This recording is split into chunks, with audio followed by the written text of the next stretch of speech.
அதிமுகவை திமுக ஆதரிக்க முன்வந்தது நிஜம்தான், எடப்பாடியே சொன்னார். மாஃபா பாண்டியராஜன் ஒப்புதல். அதிமுகவை திமுக ஆதரிக்க முன்வந்தது நிஜம்தான், இதை இல்ல அப்படின்னு யாரும் சொல்லல. உதயநிதி ஸ்டாலினே இதை செஞ்சிருக்காரு அப்படின்னு எடப்பாடி பழனிசாமியே சொல்லிருக்காரு. ஆனா நாங்க ஏத்துக்கிட்டோமா, அதனால இது வரும் புரளிதான் அப்படின்னு அதிமுக முன்னாள் அமைச்சர் மாஃபா பாண்டியராஜன் பேசினது பரபரப்பை கிளப்பியிருக்கு. நடந்து முடிஞ்ச 2026 சட்டசபை தேர்தல்ல எந்த கட்சிக்கும் பெரும்பான்மை இல்லாத நிலை ஏற்பட்டது. அதுக்கப்புறமா திமுக ஆதரவோட அதிமுக ஆட்சி அமைக்க முயற்சி செஞ்சதா தாவேகா தொடர்ந்து குற்றம் சாட்டிட்டு வருது. இந்திய யூனியன் முஸ்லீம் லீக் கட்சியும் இதை ஒட்டின கருத்தை தான் தெரிவிச்சாங்க. ஆனாலும் அதிமுக தரப்புல இதை மறுத்தாங்க.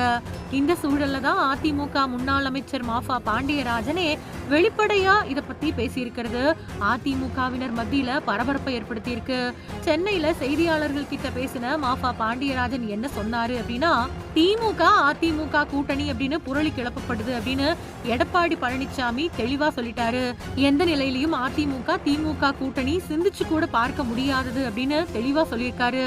அதிமுகவை ஆதரிக்க திமுக முன் வந்தது அப்படின்னு சொன்னது நிஜம்தான், இதை இல்ல அப்படின்னு யாருமே சொல்லல.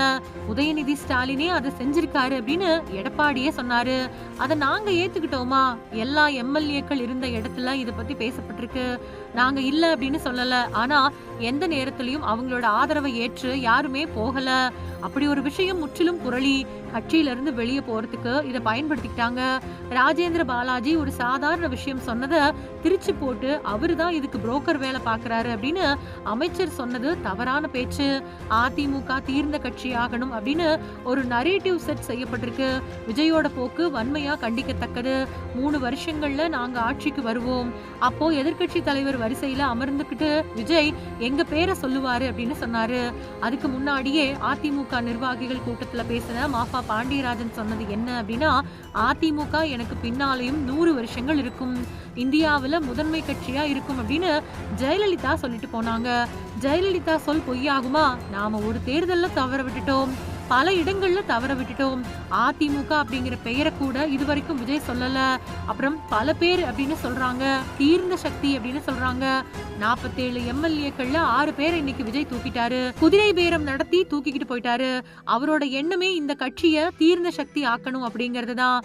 இந்த நேரத்துல வீறு கொண்டு எழறவன் தான் மனுஷன். இந்த கட்சி எவ்வளவு பெருமைக்குரியது, எவ்வளவு பெருமையை நமக்கு கொடுத்திருக்கு, எவ்வளவு அடையாளத்தை நமக்கு கொடுத்திருக்கு. நாம எப்படி இந்த தேர்தல்ல விட்டுட்டு போறது, ஒதுங்கி போறது, இந்த மாதிரியான விஷயங்கள் எல்லாம் செய்யலாமா? 35 வயசுக்கு கீழே 5 பேர் மட்டுமே வந்திருக்காங்க. அடுத்த தடவை அரங்கத்துக்கு 10க்கு ஒருத்தர் 25 வயசுக்கு கீழே இருக்கிறவங்க வரணும்.